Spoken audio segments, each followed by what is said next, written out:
అలాంటి వ్యక్తి చంద్రబాబు నాయుడు గారు. మరి ఈ రోజు కూడా అందుకే సిబిఐ నివేదిక పైన నమ్మకం లేకుండా అసలు కేబినెట్ కమిటీ అంటూ మళ్ళీ హడావిడి చేస్తున్నారు. అసలు కేబినెట్ కమిటీకి అన్ని రకాల హక్కులు ఉంటాయా, పవర్స్ ఉంటాయా?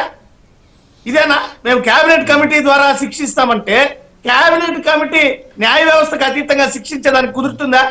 ఇదేమన్నా నమ్మశక్యమైనటువంటి వివరణ? అంటే కేబినెట్ కమిటీ కాదు, బహుశా మీకు క్లారిటీ లేదు. కమిషన్, ఇక్కడ ఒక కమిషన్ అంటున్నారు వాళ్ళు. కమిటీ వేరు సార్, కమిషన్ వేరు. కమిటీ వేరు, కమిషన్ వేరు. కమిషన్ అంటున్నారు వాళ్ళు. మరి దాని మీద ఇంకా కూడా క్లారిటీ రావాల్సి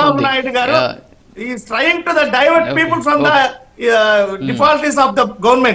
ఏదైతే ఈ అసమర్థ ప్రభుత్వం చేస్తున్నటువంటి చేతగాని పాలన ప్రజల నుంచి దృష్టి మరల్చడమే చంద్రబాబు నాయుడు గారి ప్రధాన ఎజెండా తప్ప మరొకటి కాదు.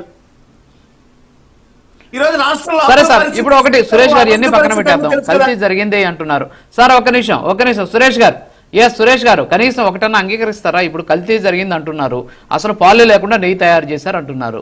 దీన్నైనా అంగీకరించే అవకాశం ఉందా మీ పార్టీ, లేకపోతే ఇది కూడా కరెక్ట్ కాదంటారా? ఒక విషయం చెప్తున్నాను రాజు గారు, మా పార్టీ అంగీకరించమా లేదా ఇంకొక పార్టీ అంగీకరించడమా కాదు. ఈ రోజు కోర్టులో ఛార్జ్ షీట్ దాఖలయ్యి దాని మీద నిజ నిజాలు బయటకు వచ్చి ఏదైతే న్యాయస్థానం తుది తీర్పు విడుదల చేస్తూ దాన్ని మనం నమ్మాల్సిన పరిస్థితి.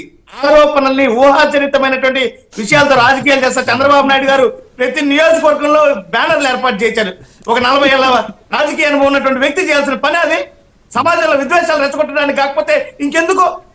అసలు ఇన్నేళ్ళ అనుభవం ఇదేనా చంద్రబాబు నాయుడు గారు నేర్చుకునింది? ఇలాంటి పనికి మాలని చర్యలు చేస్తారు ఎవరైనా? ఇది రాష్ట్రంలో ఆలోచన సృష్టించడానికి కదా. ఓకే దర్శన్, ఓకే సురేష్ గారు, దర్శన్ అడుగుదాం మనం. దర్శన్ గారు ఏంటి మీరేంటి అల్లర్లో సృష్టిస్తున్నారంట? మరి సగం వింటారు, సగం సమాధానాలు చెప్తారు.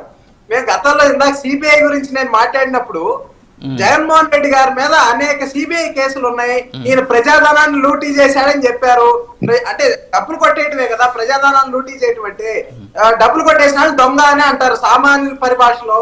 మరి దొంగ అని చెప్పి ఒప్పుకుంటారా అని నేను అడిగా, దానికి ఆయన సమాధానం చెప్పలేదు. కాబట్టి ఏంటంటే ఇక్కడ అది ఒక పాయింట్.